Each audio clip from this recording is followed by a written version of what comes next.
Venga, Eduardo, pues si nos oímos, está perfecto, la música está súper. Eso ya lo has puesto tú. Hola, buenas tardes. Ok, vamos entrando, ya tenemos 91 personas entrando y se irán entrando, ¿vale? De todas formas, todos los que me oís, que sepáis que esto va a quedar indiferido, que luego se puede escuchar y se puede ver desde la página web. O sea que... Antes de nada, primero agradeceros la conexión, agradeceros las horas, dependiendo de dónde estéis, las horas en las que estéis. Y también agradecer a ti, Eduardo, que estés con nosotros. No sé dónde te pillamos, pero eso nos lo contarás ahora. Y lo primero que quería hacer, pues eso, una pequeña presentación, ¿no? Y qué mejor que nos presentes o te presentes tú ante todos, ¿no? Con todo gusto. Espero que me escuche. ¿Me escuchas bien? Perfecto, yo sí. Bueno, mira, un gusto saber que hay tanta gente que está interesada en la fotografía. Yo en particular aprendí la fotografía un poco por la arquitectura y un mucho por la obstinación de querer entender más este misterio de la luz, de las sombras, de los colores, de las perspectivas, de los volúmenes, que la arquitectura me había dado de alguna manera, pero la fotografía, como explicaré más adelante, me servía más como un vehículo para entender y para transmitir. Y después estudié sociología y fue una muy buena combinación entre el espacio y la sociedad. Y luego un doctorado en geografía y eso realmente me afirmó mucho en la noción de que yo quería y siempre lo quise hacer fue fotografía. Y una anécdota, les cuento a quien nos escucha, que durante muchos años yo tenía una cámara de 50 o de $100, que además me permitió tomar 2 o 3 buenas fotos entre 1 millón malas. Pero descubrí algo interesante, es que esas fotografías me atraían cada vez al mundo de la imagen y yo diría al mundo de un vocabulario diferente. La fotografía es un lenguaje común, simple, antiguo, pero que tiene a través de lo visual la posibilidad de hacerse moderno muy rápido y de comunicar y de abrir puertas reales en las casas y también entre muchas cosas. Les digo, yo publiqué hace unos años, el año pasado, un libro y creo que 2,000 personas lo vieron en un mes, mes y medio, y una fotografía, 4,000 personas hay veces la ven en unas horas. Y entonces es una forma diferente de acercarme a la gente y de poder transmitir muchas de las cosas que me gustan, de las que hablaré, que tiene que ver con una forma de ser, de pensar, de querer convertir un poco el mundo en el que estamos. Siempre he dicho, no es el mundo en el que nos toca vivir, sino el mundo en el que nos toca cambiar. Y a mí me gustaría mucho hacer eso a través de la fotografía. Y entonces así me adentré. Y te decía una anécdota muy rápida por el tiempo. Tenía una cámara muy barata y una vez fui a Frankfurt, que es la meca de la fotografía, la escuela que hay ahí, pero también el lugar donde está esta famosa cámara Leica, o Leica, como la decimos en español, que muchos fotógrafos históricos, icónicos utilizaron. Y fui a una exhibición y el curador me enseñó la exhibición un poco por ser de la ONU, me permitió entrar, ver las cosas y al final me preguntó, ¿y qué opinas de las fotografías? Y le dije, algunas me gustan, pero otras me sorprenden, no las veo tan buenas. Y lo dije con un dejo de un poco de autosuficiencia. Yo creo que yo podría tomar algunas fotos así. Y me dijo, si lo crees, tómalas. Y le dije, no, discúlpame, no, me dijo, al contrario, quien debería pedir disculpas eres tú por si crees que puedes hacer eso, no hacerlo. Y entonces me dijo, y es más, ven, te voy a llevar, y me llevó a la fábrica Leica y salí de un día para otro con esa cámara, que ustedes saben que es hermosa, pero cara, y así, y así me metí de lleno, eso fue hace unos 8 años a la fotografía, y desde entonces lo he combinado con mi trabajo muy creativamente, a veces viajando, a veces tomando tiempo para uno, para otro. Pero entonces, Jorge, así me hice del mundo de la fotografía. Ah, muy bien. Interesante, ¿verdad? Interesante, interesante. ¿Desde qué momento tienes inquietud por la humanidad? Nivel Eso, C1. eso desde siempre. Yo creo que yo fui un pésimo arquitecto, realmente, en diseño, pero fue muy bueno en la comprensión de la humanidad en la noción de espacio y después con la sociología, evidentemente, de los grupos sociales, sus políticas, su forma de entender el mundo, de relacionarse, la noción de los contratos sociales, de los conflictos, etcétera. Todo eso me llamó mucho la atención. Y fíjate algo interesante, si bien tengo 25 años en la arquitectura Ajá. y en estos 25 años casi siempre, excepto unos años que estuve en cosas más operativas, siempre más en la investigación, en los números, en los textos, la realidad es que descubrí que las imágenes decían cosas que ni los textos ni los números podían decir y expresaban un montón de cosas que las personas, sobre todo en condiciones muy extremas, en partes muy desafiantes del planeta que me ha tocado visitar y en otras también muy simples, pero llenas de cosas diferentes. Te hablo cosas complicadas, un campo de refugiados, cosas simples. Estuve recientemente en el Océano Índico, en un lugar donde baja el mar y emergen unas islas. Y al emerger estas islas, la gente camina a ellas y ves gente con lanzas cazando pulpos y peces. Entonces no son pescadores, son cazadores, pero luego vuelve a meterse la isla y todo eso se convierte en una riqueza increíble. Entonces, captar todo eso, todas estas cosas que las palabras de alguna manera se habían cansado por una repetición excesiva y los números y los datos fueron poco a poco, me parece, perdiendo cierta identidad y la imagen me ayudó a recobrar esa capacidad de transmitir sobre todo las cosas de los olvidados, de los desacreditados, de las personas que son poderosas y atractivas, pero en un mundo que nadie conoce. Y entonces me interesaba mucho, Jorge, y la gente que me escuchaba, captar esos momentos tan irreproductibles, esos mensajes tan perdidos, esas narrativas tan olvidadas que me hacían regresar a algo tan importante a través de la cámara, que es la posibilidad de construir una nueva narrativa y presentarla a través de la fotografía. Y así me metí, Jorge, de lleno a la sociedad, al interés de la gente y evidentemente siempre desde joven un compromiso social, un compromiso político, un compromiso por las cosas que tienen que ver con lo social y los cambios trascendentales de la humanidad. Muy bien. Jolín, menudo currículum, ¿no? ¿Verdad?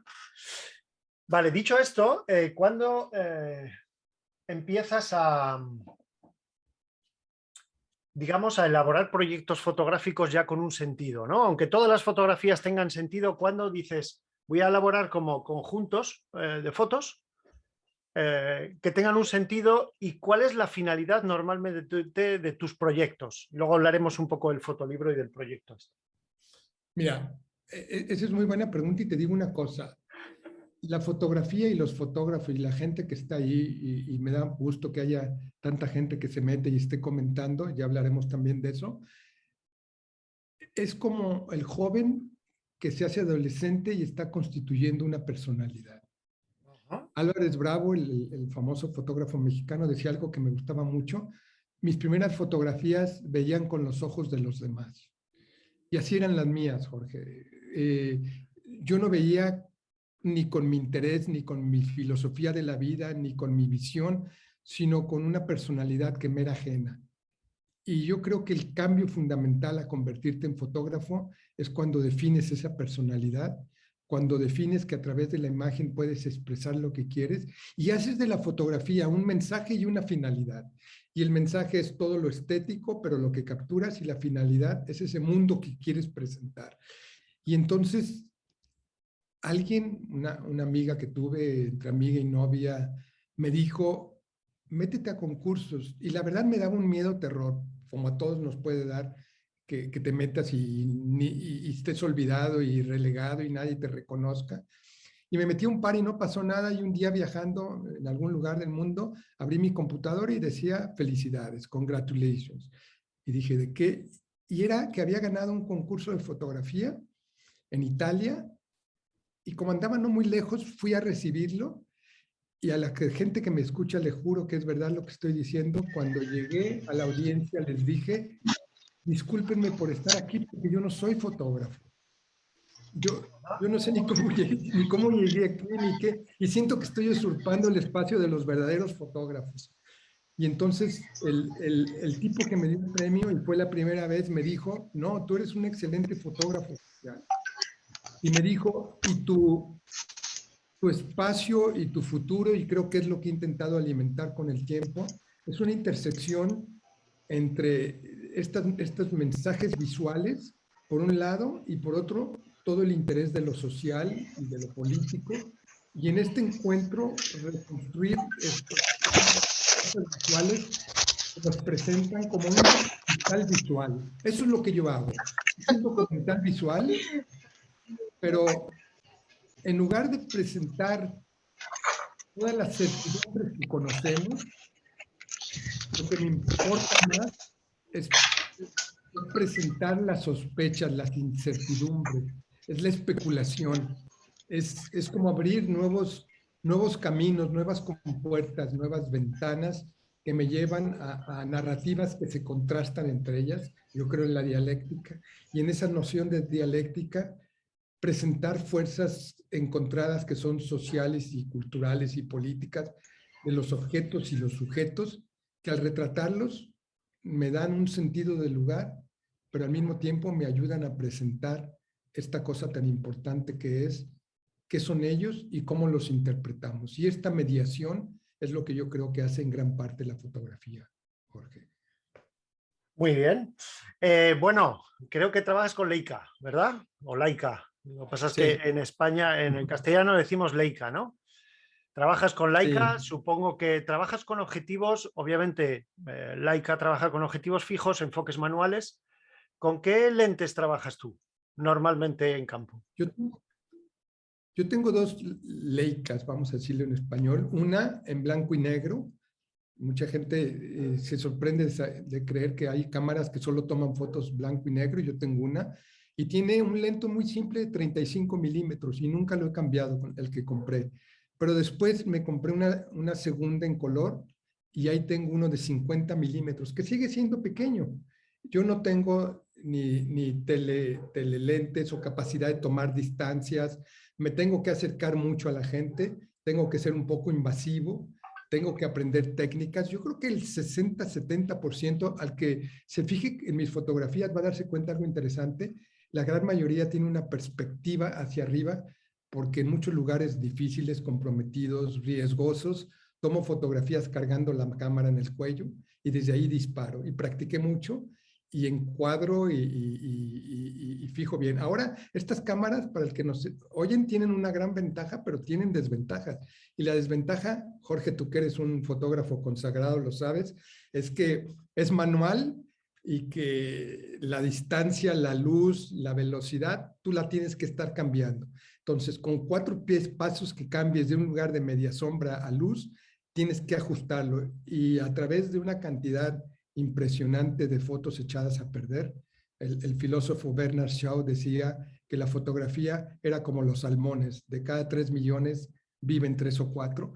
Y así, y yo mantengo ese récord para la gente que sepa, porque al principio perdía un montón de buenas fotografías por esos cambios que no controlaba.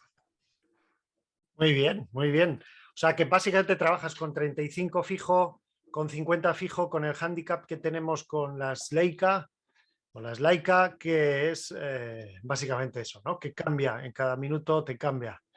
Y Sí. encima, cuanto más difícil, más se paga, ¿verdad? Parece que cuanto más complicado, más importe se paga. Muy bien. Vamos a centrarnos sobre todo en esta exposición y en este fotolibro que se llama Miradas del Mundo, ¿cierto? Cuéntanos un poco Sí. cómo vino, cómo empezó lo que es el proyecto de Miradas del Mundo, si ha entrado alguien, me refiero con textos, que creo que he visto que hay textos, o quién está dentro de lo que es el proyecto. Mira, yo escribo, no novela, desafortunadamente no me da ni la creatividad ni el intelecto tal vez para escribir algo así, pero escribo y escribo mucho en mi trabajo. He publicado como 7 libros de urbanismo, de sociología, de historia, cosas así. Y entonces llegué a dominar un poco la técnica del escribir, de los textos. Y a mí siempre me gustó combinar fotografías también con narrativas escritas, aunque fueran pequeños textos.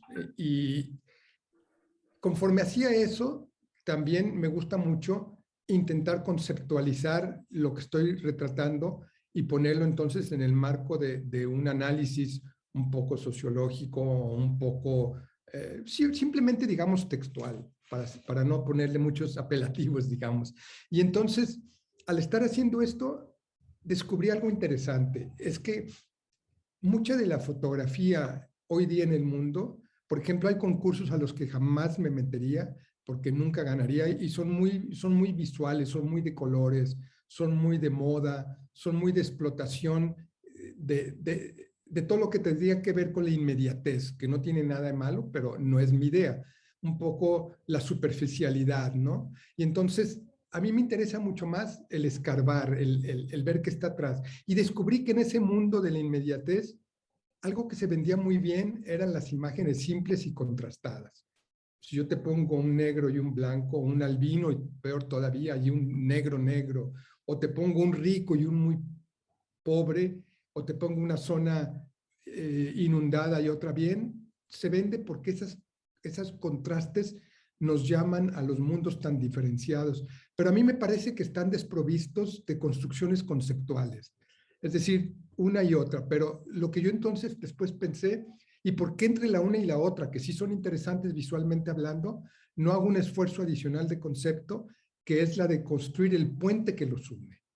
Construir los vínculos que unen a una humanidad abandonada con una que tiene todo, a una zona donde se concentran desventajas, a una que concentra ventajas, Ajá. y a grupos sociales que han sufrido todo y otros que han tenido todo.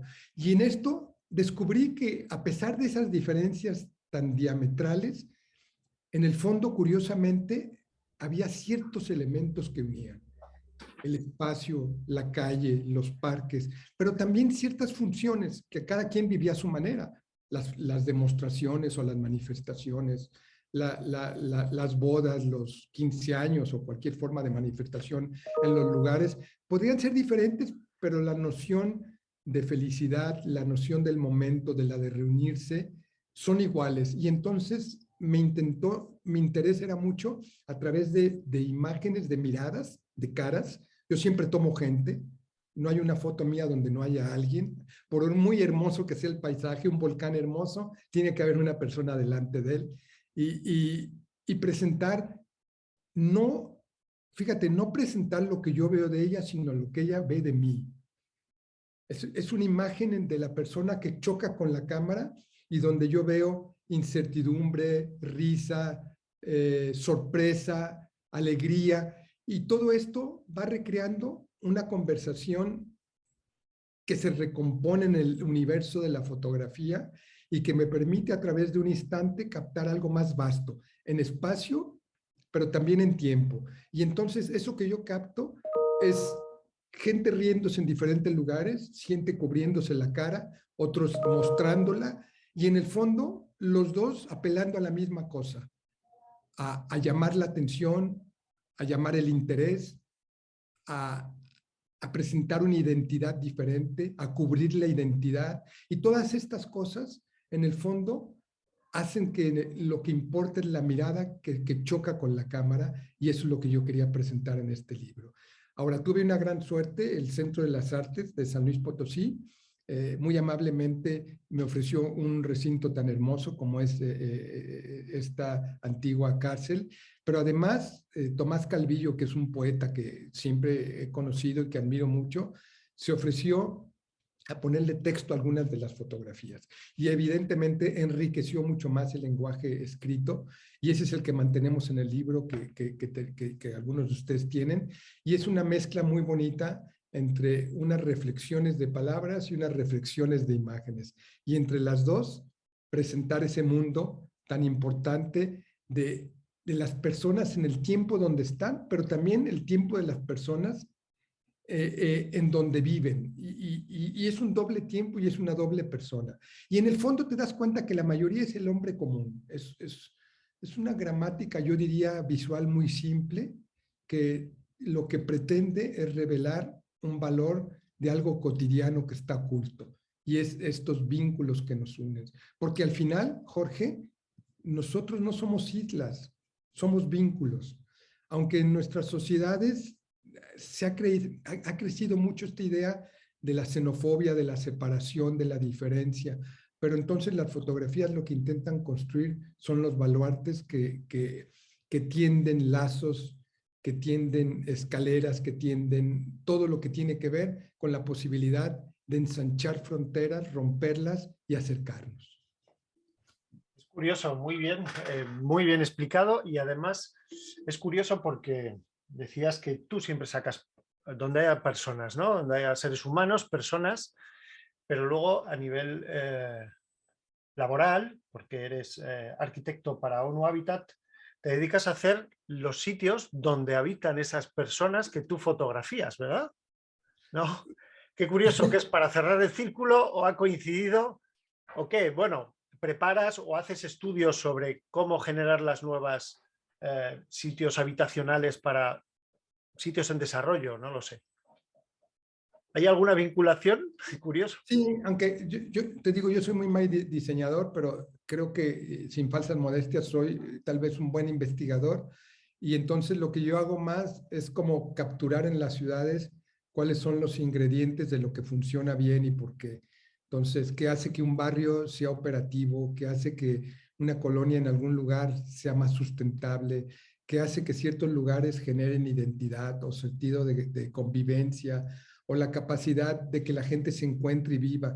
Y entonces lo que yo hago en diferentes lugares del mundo, de ahí que viaje tanto, es intentar captar qué cosas no van bien y por qué, y qué cosas funcionan, y transmitir esas cosas en políticas que compañeros míos en Habitat, como tú bien dices, traducen en guías, en herramientas para diseñar y utilizar mejor las ciudades, en donde en el diseño evidentemente entra la política, la gobernanza, la toma de decisiones, no solamente la regla y el compás. Muy bien, muy bien. Interesante. Para este fotolibro, que decías que, bueno, va ligado junto con una exposición fotográfica que está en San Luis Potosí, muy interesante, además, muy trabajada. Creo que en el fotolibro veíamos lo que más me llamó la atención, o lo que me ha gustado sobre todo del fotolibro, fuera parte de otros, que hay súper buenos, es sobre todo que yo veía fotografías, aparte de tus fotografías, veía partes de ti, ¿no? O sea, que no solo estoy enseñando lo que es las fotografías en sí y el producto en sí, sino que también veía muchas anotaciones tuyas, manuales, veía cómo había sacado como las hojas de contacto como de antes, ¿no? Y me gustó esa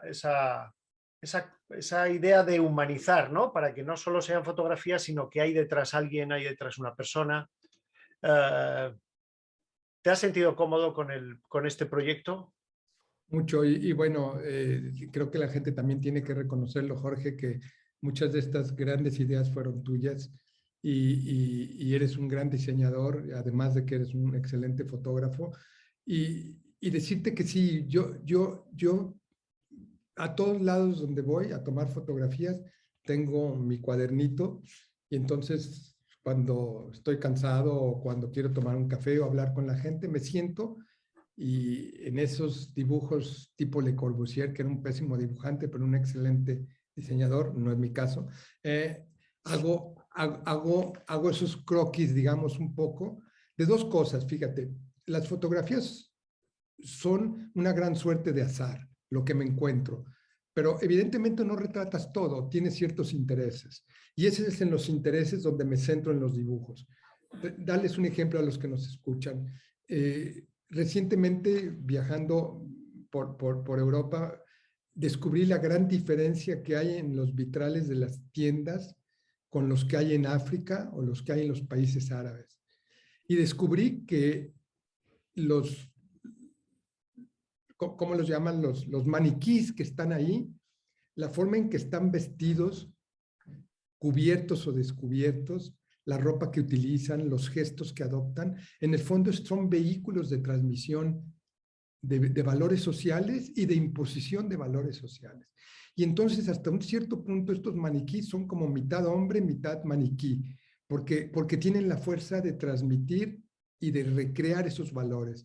Y entonces he empezado a tomar fotografías para mostrar estas diferencias culturales en el que en un país árabe sería imposible que una mujer tenga los hombros descubiertos o una blusa más o menos escotada, pero entonces eso ya te plantea normas, códigos y formas de percibir el diseño del lugar, y entonces estoy haciendo algunos análisis de eso, de ahí esa noción de fotografía social, pero al hacerlos, en mis cuadernos estoy recreando posibles fotografías, así como otras.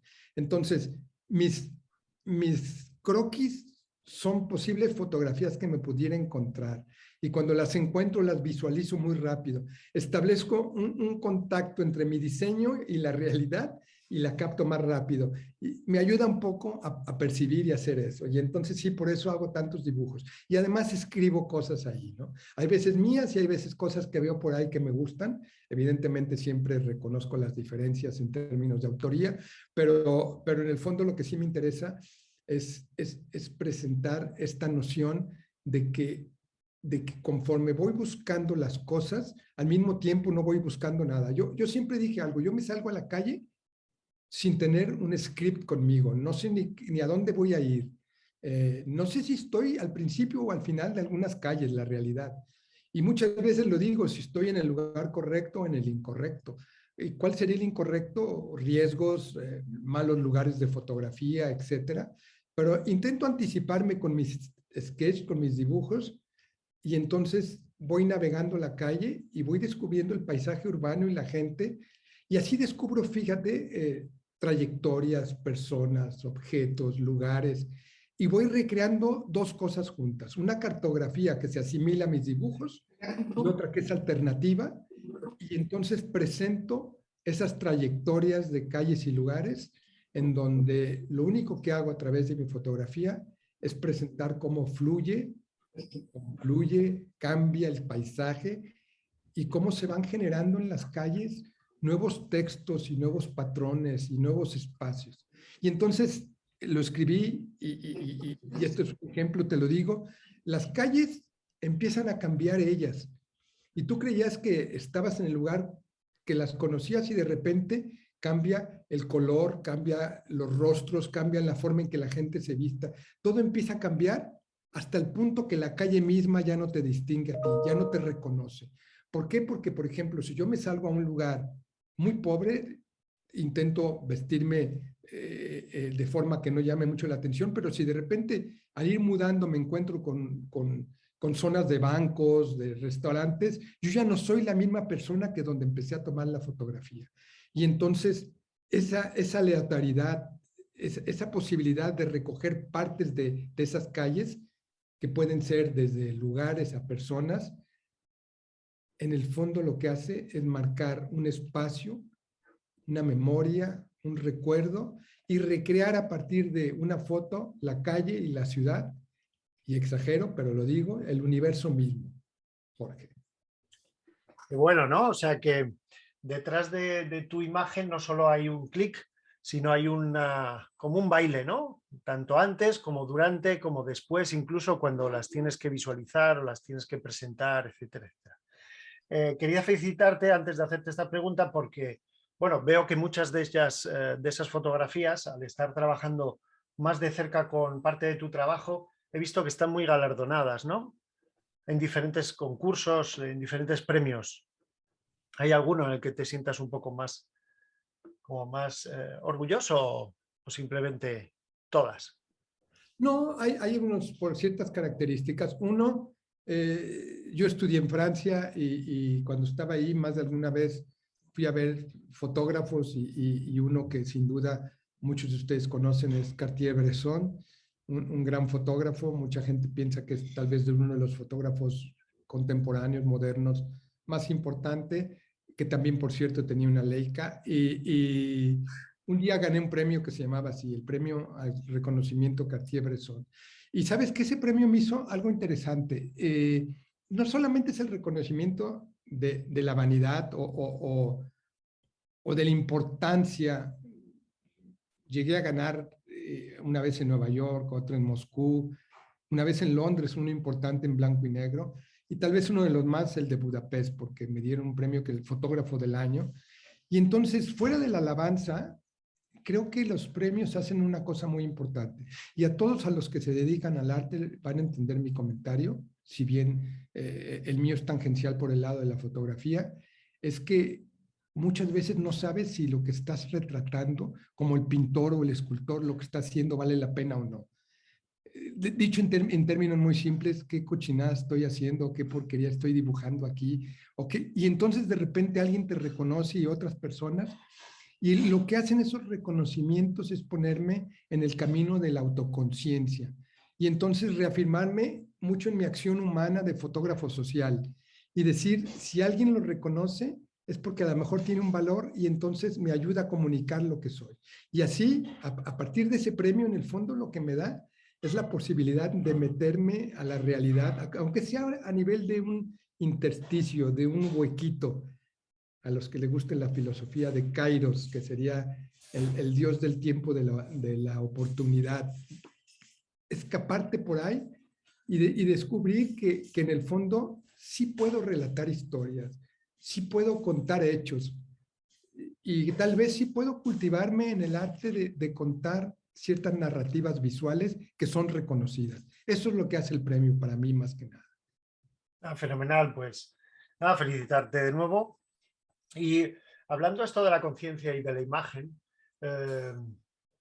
no sé si estás de acuerdo conmigo que a veces, sobre todo cuando empezamos, ¿no? Somos fotógrafos más de imagen, y cuando ponemos por encima de la imagen lo que es la conciencia pura del lugar, del sentido, de las sensaciones, por encima de lo que es la imagen, y la imagen solo la usamos como instrumento, creo que podremos, sería como un consejo a todos los que empiezan o seguimos en el camino.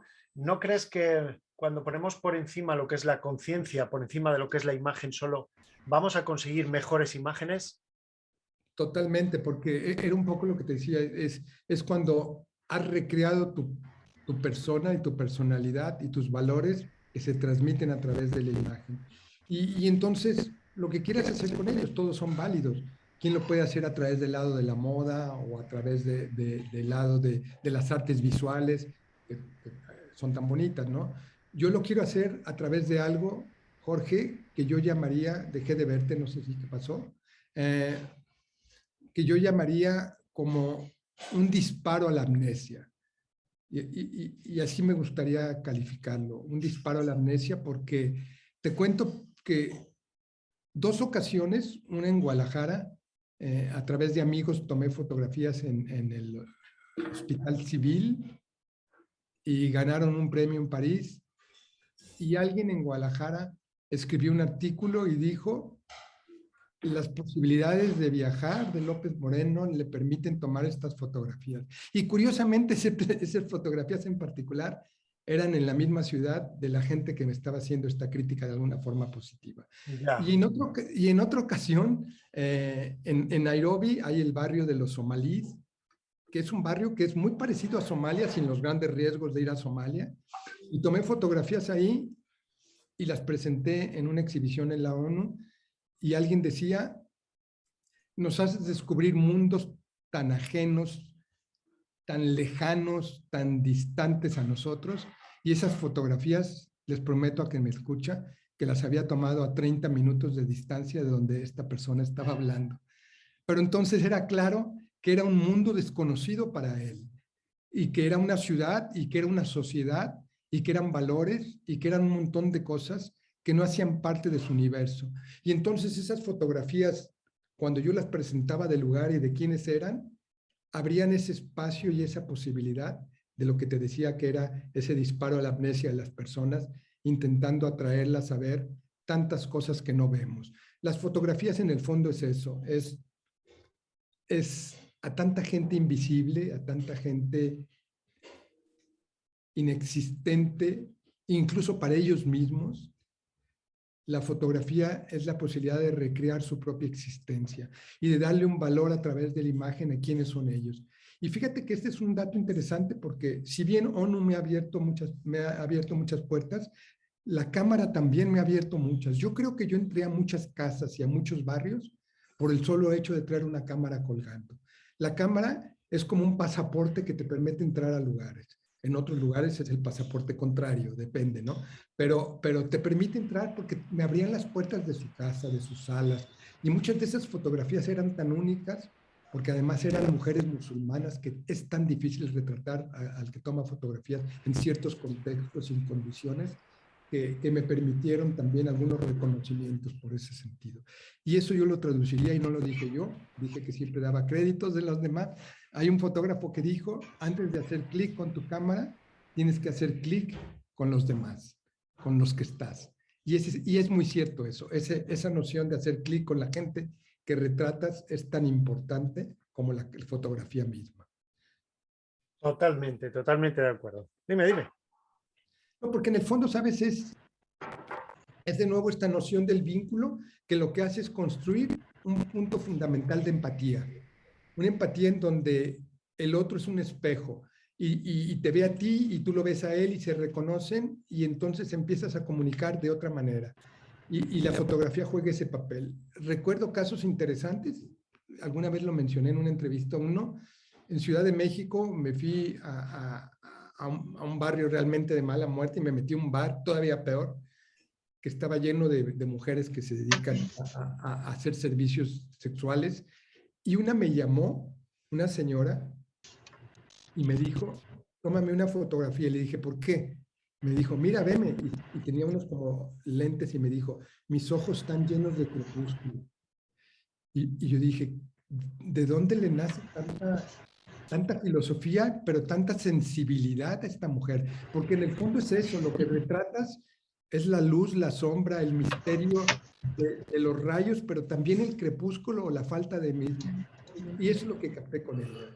Como también en Somalia un tipo me vio con la cámara y me llamó y me dijo, tómame un selfie, tómame un selfie. Y entonces entendí que el selfie para él, en ese caso, era que yo lo permitiera ver a través de la cámara.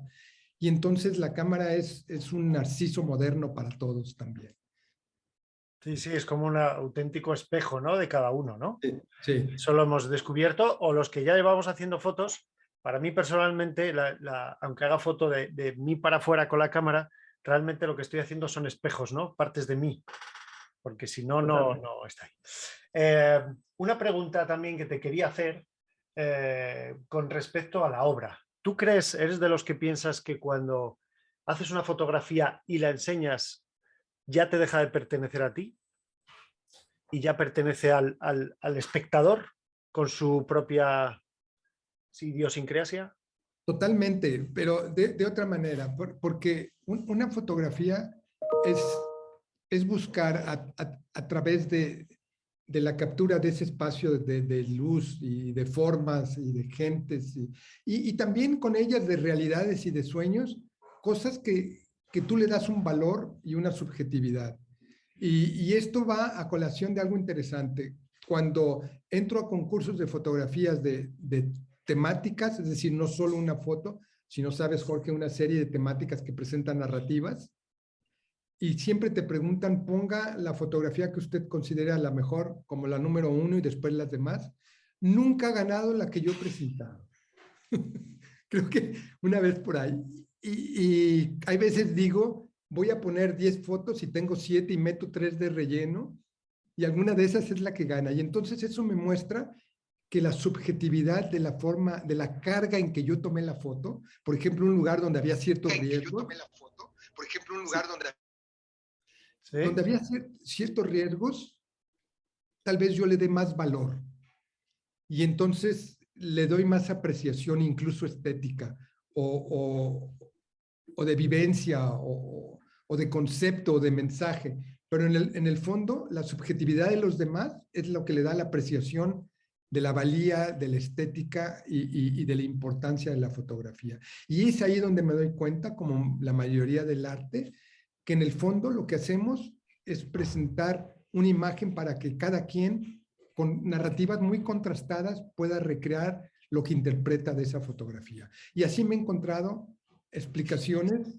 Fíjate que una de las fotos que creo que es la que ha ganado más premios, no, sin duda es la que ha ganado más, una en la frontera en Kenia y Somalia, de una mujer que está en el libro, no lo tengo conmigo a la mano, pero podría buscar la página para que dárselas. Es una escuela donde hay una niña volteada de perfil. Alguien en Argentina escribió un cuento sobre eso, y escribió un cuento hermoso. Y después, en otro lugar, ese premio ganó uno de los reconocimientos más importantes en la fotografía, Jorge, que es el Sony, y algunos que hicieron un análisis hablaron de otra cosa tan contrastada, y después otra persona se refirió más a los escritos en el pizarrón y los llamaron jeroglíficos o grafitis de un mundo a descubrir, y otro habló de la sucesión de luces y sombras y de los cambios. Y entonces todas estas en realidad eran 5 fotografías diferentes o eran 5 personas analizando la misma fotografía. Y eso es la riqueza que encontramos. Sí, sí, o sea que a colación de lo que decías tú, ¿no? De que sí que estás de acuerdo de que cuando ya sueltas una fotografía ya pertenece a los demás. Entonces, en los concursos fotográficos, quien vota, sí que obviamente, claro que tienen una literatura visual y un sentido, ¿no? de muchas cosas, pero al final están buscando lo que ellos les gustaría encontrar, ¿no? Totalmente. Y seguramente, no sé si tú eres también aficionado como yo a meterse a veces a concursos, pero a veces cuando no ganas te escriben y te dicen los jueces tienen un grado de subjetividad y exactamente están valorizando bajo ciertos criterios cosas que tal vez tus fotos no tienen, pero tal vez con nosotros en otro concurso podrían ganar. Y alguna vez me ha pasado eso, curiosamente. La metí y pasó un año y me dijeron, ¿por qué no metes tu fotografía si no tenía tiempo, andaba viajando? Agarré las mismas y las metí y ganaron. Sin duda ya habían cambiado los jueces, pero no los criterios de lo que era el concurso. Y en el fondo sí. Ahora, un cierto cuidado con lo que dices de si las fotografías me dejan de pertenecer, porque en una exhibición alguien me preguntó eso y yo le contesté que sí y me dijo, entonces ¿me la puedo llevar? Está bien, claro, nos arriesgamos a eso. Pero no puedes decir sí, pero a nivel visual es para ti, pero a nivel físico, por lo menos la física déjamela a mí, ¿no? Por lo menos déjame un poco de autoría, como estamos ahí siempre con los robos de autorías y cosas de estas y el poco respeto que hay a los artistas en ese sentido, ¿no? Si me permites, mira, tengo aquí el fotolibro, lo voy a ir pasando para que se vaya, voy a compartirlo, ¿vale? Comparto, voy a compartir pantalla para que lo vean. Tengo aquí, no sé si lo veis. Sí. Sí, ¿no? Para que tú, si quieres, ir dando algunas reflexiones sobre lo que podemos ver aquí en este fotolibro, que lo tienes separado como en cinco partes, ¿no? Sí, mira, empiezo con la portada, que además tú fuiste también el descubridor de esa fotografía que yo te vi pensando que no iba a tener tal, y sobre todo menos aparecer en la portada, pero esta es una escuela de niños ciegos en las afueras de Nairobi, a 1 hora de Nairobi. Y entonces descubrí algo muy curioso, los albinos. Ellos no están ciegos, pero conviven con niños ciegos porque muchos de ellos se van a quedar ciegos. Y al parecer es un problema de captación de luz y de falta de respuesta para controlarlo. Entonces, estos 3 jóvenes que están adelante y este que realmente, como bien lo escogiste tú, tiene esta mirada entre sorpresa, enojo, atención, no sé, que cada quien lo descubra, me estaba reflejando eso, que era mi propia sorpresa de encontrarme a gente que nada más porque nació con ciertas características de piel, está condenado a perder la vista. Y entonces convive con los demás como que estuvieran ciegos y viven igual. Y eso me dio en esta noción de las miradas, de la idea de la vista y de perderla, como en muchos campos de refugiados se pierden por condiciones medioambientales, que se me hizo muy fuerte, solo como una introducción. Vale, veíamos lo que os decía antes de los manuscritos, de tus propios libros o de tus propios, sí, cuadernos donde apuntas cosas, y hablábamos de cómo es posible burlar al destino, ¿no? El primero hablaríamos de retratos callejeros, donde tenemos en el fotolibro, y aquí empezamos con, bueno, pequeños, iba a decir pequeños retratos que son con un mundo detrás, ¿no? Sobre Sí, todo Cartier-Bresson, que hablabas tú y le tenías como un referente, como muchos de nosotros le tenemos, hablaba mucho de el momento decisivo, ¿no? De estar en la exacto. calle y el buscar el momento en el que, obviamente, cualquier fotografía nunca se va a poder repetir, pero en el momento decisivo es como la magia, ¿no? Cuando alineas como varios astros y directamente tú disparas, ¿no? Y para eso tienes que estar muy conectado con la calle y con la sociedad y con lo que pasa. Fíjate cómo esta foto, algo interesante a la gente que nos escucha. Tengo otra donde la joven, que además esto es en el Océano Índico, es una isla, es una mujer musulmana evidentemente, pero si se dan cuenta algo curioso de esta fotografía es que ella no está viendo la cámara, fue distraída por algo, y yo tengo otra en el que ella está viéndome a mí y el gato no está así, el gato está acostado ahí y no tomé los números atrás. Es decir, fue la primera foto más pensada y cuando me paré, el gato se sorprendió, se puso huraño y eso es lo que hizo la fotografía, ¿no? Este momento decisivo, como dices, de Cartier-Bresson, en donde lo que captas es la calle, es la intensidad del gato, de la mujer, su belleza y esos signos ahí que reflejan también un mundo de algún lugar que tiene una dirección. Vemos aquí la parada del autobús, ¿no? Mujeres muy jóvenes con niños. Esta foto ganó, esta foto estuvo entre, lo verás ahí escrito Premio al en director Cartier-Bresson, sí, sí, y 2017. fíjate que lo que escribieron ellos y me gustó mucho, este es en el centro de Kenia, donde yo vivo en Nairobi, es que la mujer va en un mundo de preocupaciones, ¿te das cuenta? Ni siquiera se dio cuenta que le tomé la fotografía. Y en su regazo va un niño que confía en ella y ella no confía en el mundo, o no confía en su futuro, o no confía en lo que le viene. Y de ahí que tenga esa cara de sorpresa. Y todo se conjugó muy bien porque este autobús que pasa atrás le da toda esta perspectiva visual a un punto, a una fuga visual muy interesante que hace una fotografía que yo creo que eso es el mérito que tiene, digamos. Eso es. Este es triste, pero interesante, es también un barrio muy, muy pobre. Estos niños están jugando, no se ve, pero están en una montaña de basura, tal vez unos 3 4 metros. Y arriba de la montaña se van encontrando cosas y este niño se encontró estos despojos de una televisión y se puso a jugar con ella.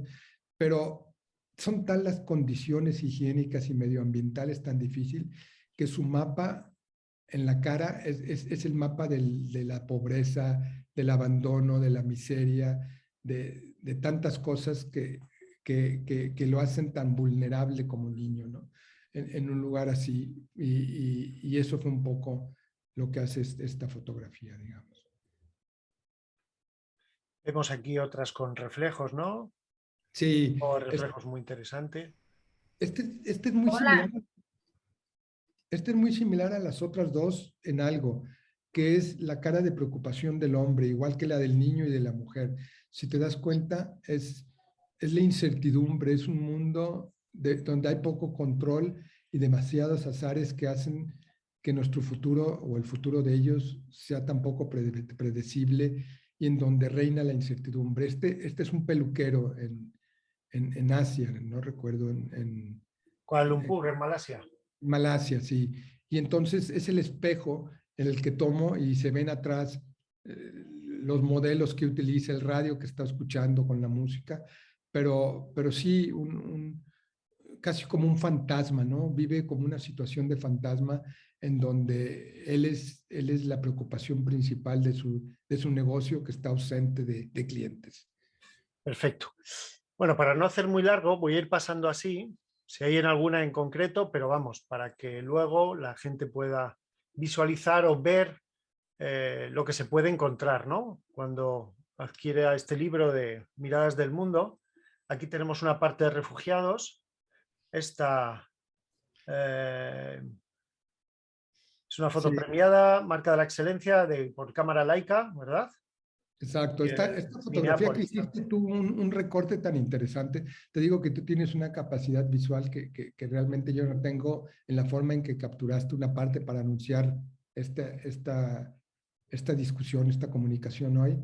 Es una madraza. Las madrazas son las escuelas coránicas donde los viernes y sábados algunas veces los jóvenes, los niños van y esto que traen en las manos es el Corán, obviamente, y entonces lo están repitiendo. Aquí lo curioso es que ellas no hablan árabe y el Corán está en árabe, y entonces ellas están repitiendo de memoria palabras del libro y versículos del Corán. Y el libro aquí le sirvió más como un escudo para cubrirse la cama, en gran parte, si te das cuenta. Pero Sí, esta joven estaba como o conectándose con el más allá o sorprendida de que yo estuviera ahí. Y este ritmo de las caras y de los libros y, y de la pintura atrás con los colores que caen, me parece que hace una composición muy interesante en donde pues presentas ese mundo tan diferente de jóvenes, en este caso mujeres, que están aprendiendo cuando menos a leer y algo. Aunque esta foto es muy dura, ¿no? Es también un campo de refugiados. Fíjate, Jorge, esto es interesante. Este campo de refugiados, con la frontera con Somalia en Kenia, tiene más de 300,000 habitantes, que es una ciudad una media ciudad, sí. en México y es una ciudad relativamente grande en Europa. Para que la gente que nos escucha sepa, tiene más habitantes que Niza, en donde se celebran los grandes premios de del cine en Francia. Hay más habitantes en este campo de refugiados. Ahora, este evento es interesante porque el 75% de los 300,000 habitantes nació en el campo. El campo de refugiados tiene 35 años, que es una generación para la ONU. Entonces, esta joven nació ahí, el niño nació ahí, y, y que sepan que viven, si bien no hay alambrado de púas que lo contenga porque es muy 300,000, es muy amplio, es en el desierto, no tienen a dónde ir, así se quisieran ir a algún lado, no tienen a dónde ir y viven ahí y entonces aprenden ciertos oficios, pero en el fondo viven gracias a la comunidad internacional, a la ONU, a las fundaciones y están contenidos en ese espacio. Y esta niña dio a luz ahí y si se dan cuenta, tú que eres un gran fotógrafo, te darás cuenta que la foto está un poco fuera de foco. Y eso es porque, de nuevo, lo que comentamos al principio, cuando entré y la vi, lo único que hice fue calcular, estaba en la calle con 500 de velocidad y lo pasé a 60 porque estaba muy oscuro y le bajé el asa como a 6,000 y tomé la foto porque casi después de la foto me corrieron del lugar, pues estaba en una clínica donde no debería de estar y por cuestiones de salubridad y otras, pero la fotografía para mí hay tres cosas que valen la pena, que es el brazo de la joven, que es como estar exhausto, estar rendido, estar caído. Alguien pensó que tal vez había fallecido por esto, pero la realidad es que no me gusta crear dramatismo más del que hay. Afortunadamente estaba solamente exhausta y dormida, y el niño que estaba comenzando a vivir y gritando, y la sangre ahí, en fin, es un cuadro fuerte, pero si se dan cuenta hay cierta higiene en el campo de refugiados, que eso también es interesante. Es interesante conocerlo, ¿no? Sí. Mira, veíamos Esta es las la foto que madrazas, tengo. ¿verdad? Sí.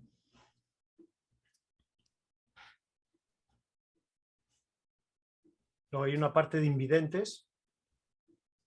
Sí, muchos de estos niños jóvenes no nacieron ciegos. Eh, Intento, y eso también anoto en mi cuaderno, los nombres, la edad, es decir, darles una vida. Esta joven, esto es en un país que se llama Djibouti, que tú conoces bien, Jorge, en el Cuerno de África, al lado de Eritrea y de Etiopía.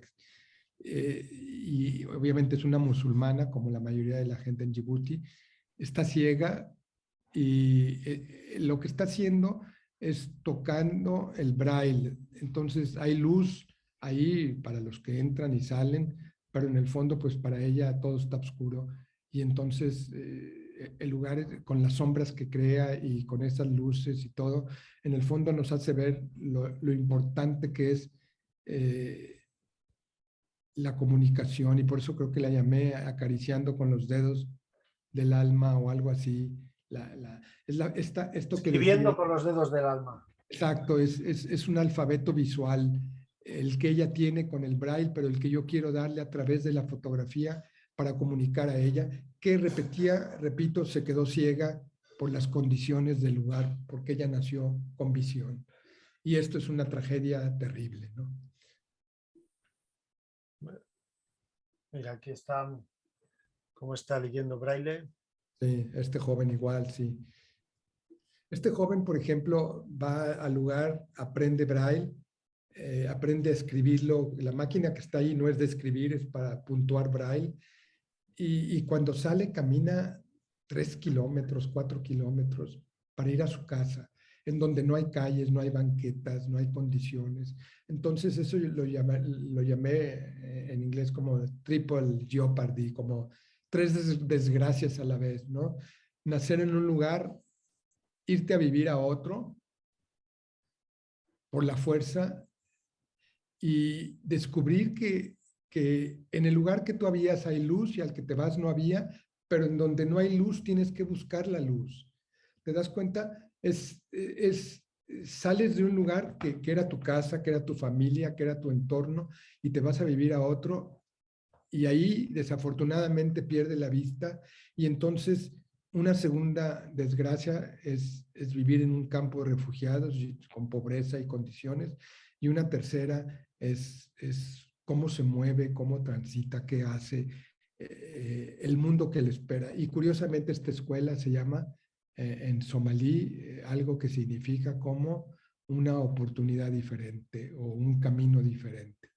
Y pues, ¿qué más quisiera yo que lo pudiera tener bajo tantas desgracias que se le han acumulado? Cascadas de desgracias.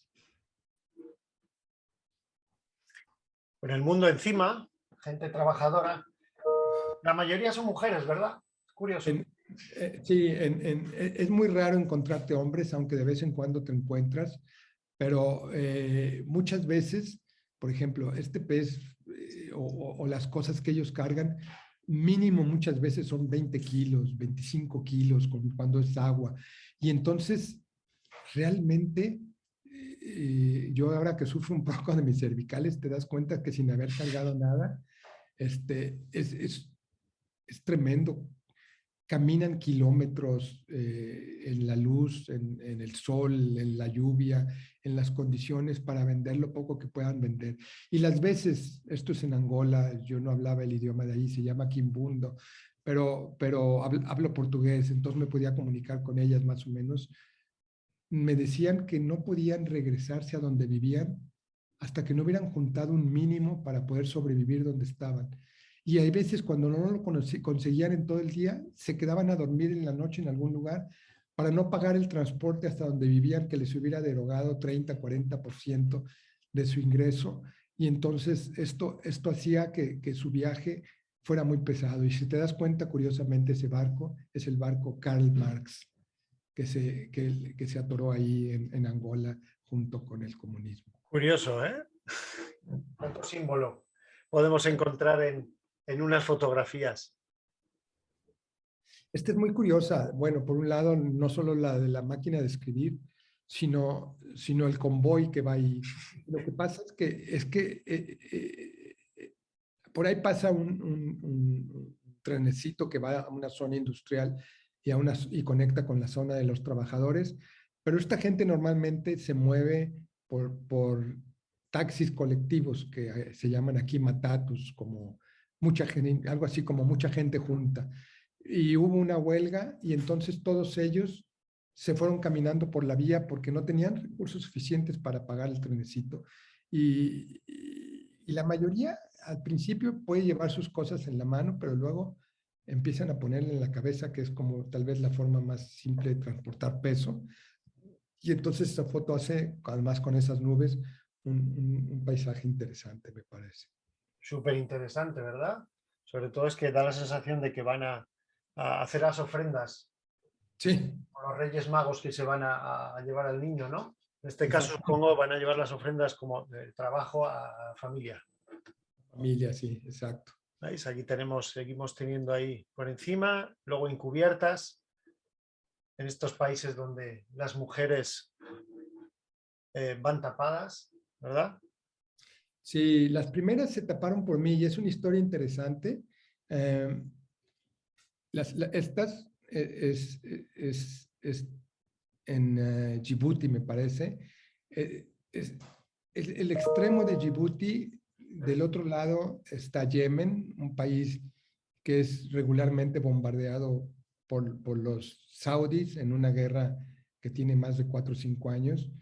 Y estas jóvenes, junto con otro grupo, son etíopes y caminaron entre 90 y 120 kilómetros para ir a trabajar a Arabia Saudita, porque algunos de los gentes del pueblo donde ellos viven regresaron de Arabia Saudita con cierto dinero y todos quieren ir a probar fortuna. Y estas mujeres, y esto gracias, los etíopes del parte del sur hablan Hamarik, y mi chofer conocía algo, y me contó que ellas no sabían dos cosas, imagínate o imagínense. La primera, que a 10 kilómetros de distancia se iban a encontrar el mar.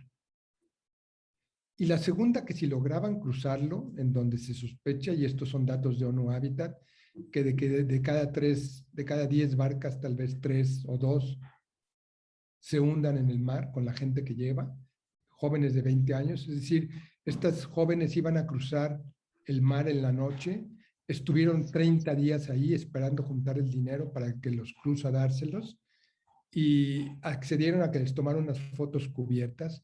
Pero lo que más me impresionaba de ellas no era decir la forma en que decidieron cubrirse, sino es esta idea de que encubiertas así es como viven, sin ver el mundo, sin ver la realidad, sin conocerla, sin entenderla, y son sujetas de tantas amenazas, Jorge, como estas de cruzar el mar. Y si lograban cruzarlo y tenían esa fortuna, se iban a encontrar en Yemen un país bajo bombas.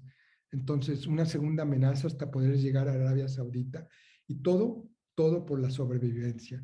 Entonces, este encubrimiento es un encubrimiento de falta de fortuna y sobrevivencia, me parece. Muy bien. Y Eduardo, como se nos acaba el tiempo, y Sí. para no alargarlo mucho, como reflexión final, ¿qué nos contarías a nivel Mira, global? el mundo, déjame improvisar una. Improvisa, venga. Sí. Yo te dejo improvisar. Eh, si voy a ese lugar o voy como hace 15, 20 días, estuve en Sevilla y el próximo fin de semana tengo la oportunidad de ir a Dubái, está hecho de pedazos de cosas y gente en ellas que no encajan entre ellos. Eh, conceptos que son tan diferentes y sueños que cada quien vive a su manera y que no se complementan y un montón de diferencias que no conseguimos reconciliar. Y entonces lo que yo quiero hacer con estas fotografías es presentar ese lugar, ese aquí, ese ahora, ese espacio que no se parece a otros lugares y que hay veces nos presenta abismos, pero como lo dije al principio, si nos ponemos a pensar, tal vez hay ciertas cosas que nos unen a nivel de la humanidad y la empatía y que nos hacen ver que estas realidades diferentes no deberíamos dejar que sigan prosperando en estos desiertos de frontera que se están creando y buscar cómo hacer para que los extraños que encontramos y los encuentros extraños que vivimos no sean tan inciertos, no sean tan fluidos, no sean tan inacabados y que no los vivamos como en el espacio de los demás, sino en el nuestro y que acerquemos a través de la fotografía o de mi fotografía al centro de la imagen alguien que vive en el extremo de la vida, en el extremo de la imagen. Y entonces la fotografía busca esa intersección de las diferencias y las presenta como una realidad diferente, Jorge. Muy bien, pues para terminar, está muy bien. Sé que nos han estado escribiendo pues por el móvil, me están escribiendo por muchos sitios, que bueno, gracias a los organizadores de traernos esta posibilidad, ¿no? De felicitaciones al maestro Eduardo López, una maravilla y un aporte. Hablan de qué tristeza ese campo de refugiados y al mismo tiempo es que esperanza la idea de nueva vida, ¿no? ¿Qué es lo que decías tú de los pedazos estos que no concuerdan y tenemos que hacer un poco entre todos, en tu caso, con estas imágenes, el despertar un poco la esperanza y el apoyo, ¿no? Y nada más, si alguien quiere preguntarle algo a Eduardo, tiene que habilitar el micro, que están deshabilitados. Si tenéis, voy a ir siguiendo, hemos llegado a 100, ya pasamos de los 100, ahora estamos en 80, alrededor de 80. Sigo entrando y saliendo. Me pregunta Verónica Reyes, ¿dónde pueden conseguir el libro? Mira, dile que si me envía un WhatsApp a este número y al que quiera, el libro está en Guadalajara, pero y en otros lugares yo se lo hago llegar. Ahí, ese es mi teléfono en Nairobi. Fenomenal. Es el teléfono, tienes de WhatsApp en ese número, ¿verdad? Sí, le pones el signo de más y me escribes un WhatsApp y Verónica y el que guste. Yo soy feliz dando el libro al que siento al que lo pide y lo aprecia. Entonces cuenta con esto. Sí. Está diciendo Valentín, perfecto, gracias. Voy a seguir entrando, es que está entrando, saliendo gente cada poco. Pues no sé qué más contarte, Eduardo. Hemos tenido unas cuantas charlas, tú y yo, siempre, y la verdad que siempre es un placer hablar de tú a tú, sobre todo de estas cosas, ¿no? De proyectos en los que estamos muy alineados, ¿no? Todos muy alineados y entendemos la importancia de una imagen, ¿no? Para las personas que somos de Guadalajara, ¿en qué parte podemos conseguir? Me preguntan. Natalie, escríbeme a este y me das tu dirección y yo le pido a alguien que te lleve el libro. Con todo gusto. Sí, fenomenal. O sí, o dejarlo ahí en la colonia americana, en Delivery. Mira que eso es otra buena idea. Puedo decirles que lleven una serie de libros ahí. No tengo muchos, algunos que tenga, y se los dejo ahí en la colonia americana con Distrito ustedes. Delivery, eso es, que está en la calle General Martín, General, ¿qué calle es? A ver, me está escribiendo Paloma, que pueden ir a Delivery, que está en Distrito Delivery, está en General, os lo digo ahora mismito. Mientras lo buscas, déjame hacer un comercial y decir que Sí. Distrito Delivery se han portado geniales, tienen una gran capacidad de visualizar y convertir proyectos en realidades, muy fuera también de todo lo que hacen en su trabajo, pero mucho por el lado del arte. Muchas gracias, Paloma, por eso, y les quedo a Jorge y a ti muy agradecido por este libro y todo el soporte que han dado, y decirle a Laura que no tiene ningún precio. La idea es un bien público de alguna manera, si podemos decirlo así.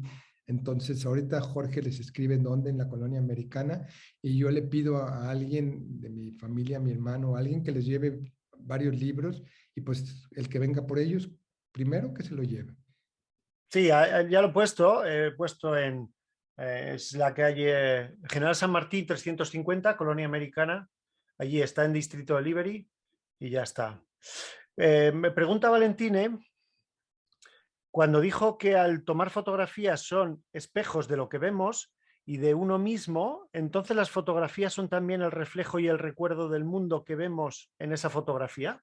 Totalmente, totalmente, Valentín. Es un doble espejo, donde estás en el lugar, captas mucho, decía, el tiempo y la vida y las condiciones de la gente, pero también las fotografías no son neutras, porque podría ir otra persona a la misma calle y tomar otras fotografías. Entonces, las fotografías también captan, como lo dije desde un principio, y valorizan cosas que para mí son importantes, que tienen que ver con la cultura, la identidad, la forma de ser, la forma de transmitir ciertos valores. Entonces, las fotografías en ese sentido lo que hacen es presentar quién soy yo, pero también quiénes son los que están ahí.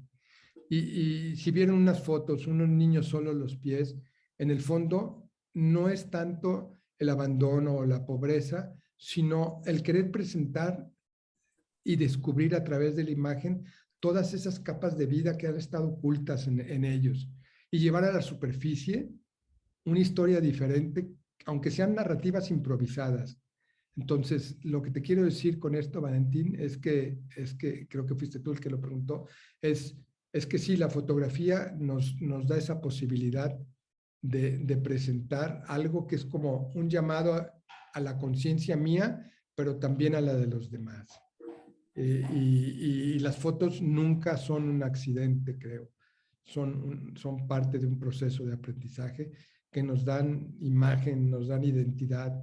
Y a mí, en mi vida como fotógrafo social, nos dan la posibilidad de una carga social y política. Pues muy bien, creo que queda todo dicho. Por mi parte, eso, agradecerte de nuevo, de verdad, Eduardo. Seguimos en contacto porque tenemos cosas pendientes y sobre todo estoy seguro que nos veremos por Nairobi.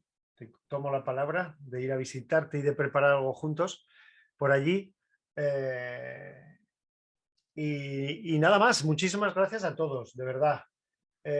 Seguimos aquí apoyando un poco al arte y apoyando a la gente para dar sobre todo voz y vídeo y audio y imagen a los artistas, en este caso fotográficos, ¿vale? Me preguntan también en qué horario se podría recoger el libro. ¿Qué le inspiró en hacer el libro? Bueno, creo que lo hablamos mucho, es la idea de a través de estas miradas, presentar miradas de muchos y también la tuya en el momento que lo ves y hacer una conjugación entre lugares, sucesos, personas y también palabras, porque algunas se acompañan de ciertos textos. Entonces es recrear todo este mundo que mi trabajo, no lo hablamos mucho, yo trabajo para la ONU, eh, me ha permitido ir a tantos lugares. Y como lo dice Valentín, sí, con ese subjetivismo, con esta realidad, pero también con esta fantasía de esos lugares, porque muchos de esos lugares es una mezcla de anhelos y fantasías y posibilidades, y otras son sueños que no se han realizado o que están por realizarse, o sueños que no encajan con el lugar. Y todo esto es lo que quiero presentar en esas fotografías. Efectivamente, como bien decía ahí Valentín, y yo reitero, realmente cuando fotografiamos las cosas no son como son, sino son como somos nosotros y cómo las vemos cada uno de nosotros y las hacemos muy nuestras. Y en el momento que las suelta un artista, las deja volar para cualquiera, ¿no? Y hasta se las puede llevar así en brazos de la exposición, porque como deja de ser tuya, ¿verdad? Te la querían robar la imagen. Y nada más, que muchas gracias, de verdad. Gracias a todos. Que ya en la web hemos puesto para el día 16 de diciembre que estaremos con Ricardo Azarcoya, fotógrafo de National Geographic, para contarnos también su trayectoria, parte de su trabajo, etcétera, etcétera. Y básicamente eso que quería contaros, que muchas gracias. Otro día más, que nos vemos en la próxima. ¿Vale, Eduardo? Un abrazo a todos los que se han conectado. La verdad que ha sido todo un éxito y espero que hayáis disfrutado. ¿Vale? Muchas gracias a todos y a todas. Y muchas gracias a ti, Jorge, por abrirme este espacio y por ser tan generoso con tu creatividad y con toda tu visión de cómo se arman muchas de estas cosas. No sabes cómo te lo agradezco. Bueno, detrás de mí hay mucho equipo también. Estaba por esa parte de... Aquí en Madrid, la Escuela Blanco y Negro, Escuela de Fotografía Blanco y Negro, donde hacemos cursos online, cursos presenciales y cursos online. Y luego, por otro lado, la gente allí que me apoya en México, que está Distrito Delivery, junto con Paloma, con Guillermo, y con mucha gente y mucho trabajo detrás. que siempre, siempre pensando en el artista y en fomentar todo esto. Muchas gracias, Distrito Delivery, muchas gracias, Colonia Americana, muchas gracias, Guillermo, muchas gracias, Paloma, muchas gracias, Eduardo, muchas gracias, mi mamá, y muchas gracias, mis hermanos, que también, que son muchos, que andarán por ahí. Venga, un abrazo a todos y nos vemos en el siguiente. Eduardo. Un abrazo. Muchas gracias. Hasta luego.